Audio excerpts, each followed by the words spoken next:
मुझे अच्छा लगे ना लगे, आपको लगे ना लगे, ये थप्पड़ है हमारे गांठों के अड़े अड़े मुंह तीन तीन मरले दे।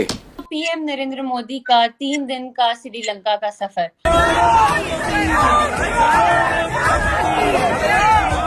कि सबसे बड़ी डेमोक्रेसी का वजीर आजम, फर्क है, यही फर्क है। और अच्छा दौरा था मेरे ख्याल में, बड़ी आवभगत हुई, बड़ा ज़बरदस्त इस्तकबाल किया गया, रेड कारपेट बिछाया गया उनके लिए। लेकिन मैं मुबारकबाद तो देता हूं भारत को कि जो काम करते हैं अपने तौर पे ठीक ही करते हैं। पीएम मोदी को किसी भी विदेशी राष्ट्र द्वारा प्रदान किया गया ये 22वां अंतर्राष्ट्रीय पुरस्कार है। आपको ये तो पता ही है कि इंडिया की एक पॉलिसी है नेबरहुड फर्स्ट पॉलिसी। तो नेबरहुड फर्स्ट पॉलिसी में इंडियन जो लीडरशिप है वो खित्ते के तमाम नेबर्स के साथ बहुत अच्छे ताल्लुकात चाहती है।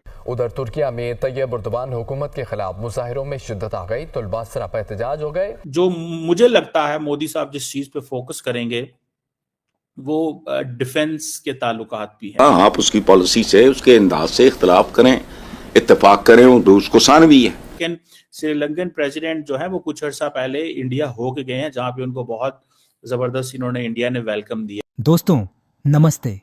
आज हम बात करने वाले हैं प्रधानमंत्री नरेंद्र मोदी के श्रीलंका दौरे के बारे में।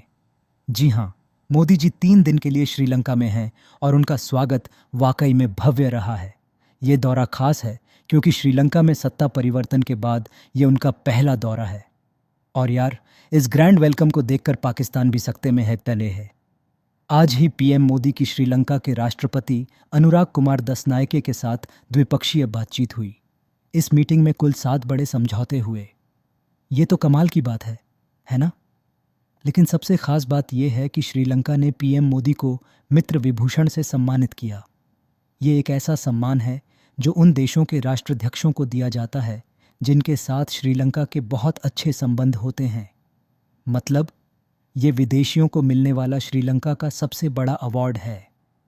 मोदी जी ने इस सम्मान पर खुशी जताई और कहा कि ये सिर्फ उनका नहीं बल्कि सभी भारतवासियों का सम्मान है। उन्होंने ये भी कहा कि हम हर स्थिति में श्रीलंका के साथ खड़े हैं और खड़े रहेंगे। तो दोस्तों, ये दौरा न सिर्फ मोदी जी की कूटनीति को मजबूत करेगा बल्कि भारत और श्रीलंका के रिश्तों को भी नई ऊंचाइयों पर ले जाएगा। चलो, उम्मीद करते हैं कि दोनों देश एक साथ और आगे बढ़ें। आपकी क्या राय है? कमेंट्स में बताना मत भूलना। पीएम नरेंद्र मोदी का 3 दिन का श्रीलंका का सफर। आज हम इस बात का जायजा लेंगे कि ये छोटी सी मुलाकात जो कि सिर्फ 3 दिन की है, असल में क्यों हो रही है। क्या ये सिर्फ एक फॉर्मल विजिट है या इसके पीछे कोई स्ट्रैटेजी छुपी है जो दोनों मुल्कों के बीच तिजारत, दिफा और एनर्जी जैसे अहम मौजुआत पर नया रास्ता बनाने के लिए हो सकती है। साथ ही साथ हम दूसरी खबर भी कवर करेंगे जो है कि पीएम मोदी और बांग्लादेश के यूनिस के दरमियान मुलाकात किस तरह से दोनों मुल्कों के नजरियात को एक नया मौका देती है। ये मुलाकात सिर्फ दोस्ती का इजहार नहीं बल्कि इसके पीछे हमें मुख्तलिफ सियासी मुद्दे और बॉर्डर वाटर ट्रीटी जैसे अहम मसाइल भी नजर आते हैं। इंडिया की तरफ से anti India rhetoric, Hindu minorities की सिचुएशन और बॉर्डर के मसाइल भी उठाए जा रहे हैं, जबकि साथ ही हम देखें तो पॉजिटिव कंस्ट्रक्टिव टाइज और डोमेस्टिक जैसे प्लेटफॉर्म्स पर म्यूचुअल कोऑपरेशन की भी कोशिश दिखाई दे रही है। और वहीं बांग्लादेश की तरफ से शेख हसीना का के extradition, border killings, Ganga water treaty, extradition और टीस्टा वाटर रिवर शेयरिंग के मसाइल भी सामने हैं। तो इन सब के बारे में हम तफसील से आज डॉक्टर कमर चीमा साहब से बात करेंगे। तो जी डॉक्टर साहब, पहली खबर तो आपने सुनी, तो नरेंद्र मोदी श्रीलंका में 3 दिन के लिए आखिर क्यों आ रहे हैं? देखें, दुआ पहली बात तो ये है कि ये बड़ा इंपॉर्टेंट है कि नरेंद्र मोदी एक नेबरिंग कंट्री में 3 दिन के लिए जा रहे हैं। मोदी साहब तो फ्रांस 1 दिन के लिए जाते हैं, अमेरिका 2 दिन के लिए, लेकिन श्रीलंका में 3 दिन क्यों? ठीक है जी, ये एक सवाल है। बहुत सारे लोग, जारी बात है, इसके ऊपर जानना भी चाहते हैं और ये सबको खटक रहा है कि मोदी साहब वहां पे 3 दिन क्या करेंगे। ये साथ ही तो 3 दिन है। बेसिकली ये पहला पैगाम है मालदीव्स को।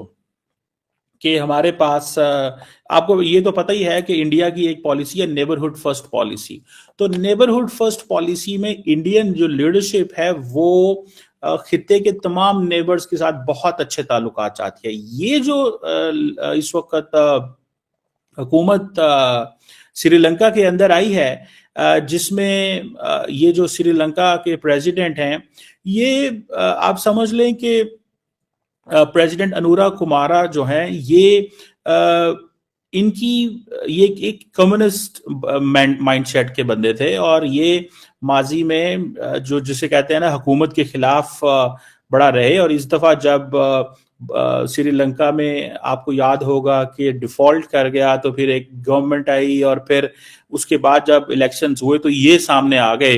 तो इंडिया के लिए ये एक नया बंदा है, नई पर्सनालिटी है, तो इसके साथ इंगेज करना भी इंपॉर्टेंट है। लेकिन श्रीलंकन प्रेसिडेंट जो है वो कुछ अर्सा पहले इंडिया होके गए हैं, जहां पे उनको बहुत जबरदस्त इन्होंने इंडिया ने वेलकम दिया।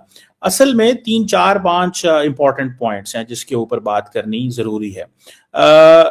जो मुझे लगता है मोदी साहब जिस चीज पे फोकस करेंगे वो डिफेंस के ताल्लुकात भी हैं, और जिसे आप कह लें कि इकोनॉमी भी उनके लिए इम्पोर्टेंट है, डिफेंस भी इम्पोर्टेंट है, फिर डिजिटलाइजेशन भी इम्पोर्टेंट है।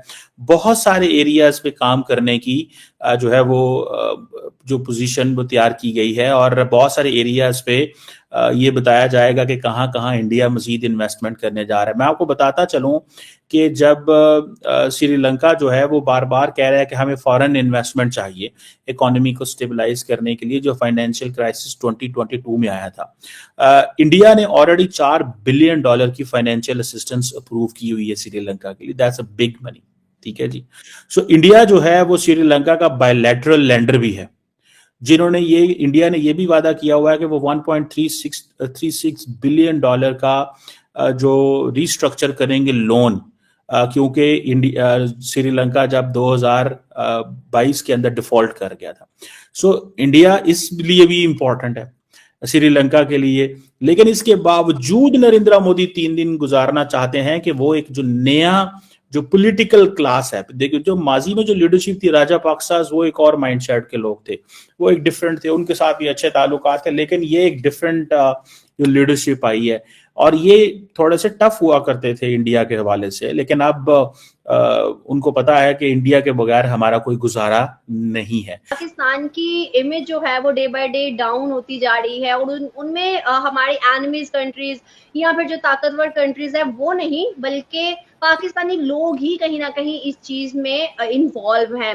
एक खबर आती है जो कि खबर शाया हुई है, खबर ये है कि पाकिस्तानी लोग जो कि यूएई या फिर सऊदी अरेबिया में हैं, वो 50% क्राइम्स में इन्वॉल्व हैं। लेट्स सपोज कि अगर सऊदी अरेबिया या दुबई के अंदर 100% क्राइम्स हो रहे हैं, तो उनमें 50% क्राइम जो कर रहे हैं वो पाकिस्तानी कर रहे हैं।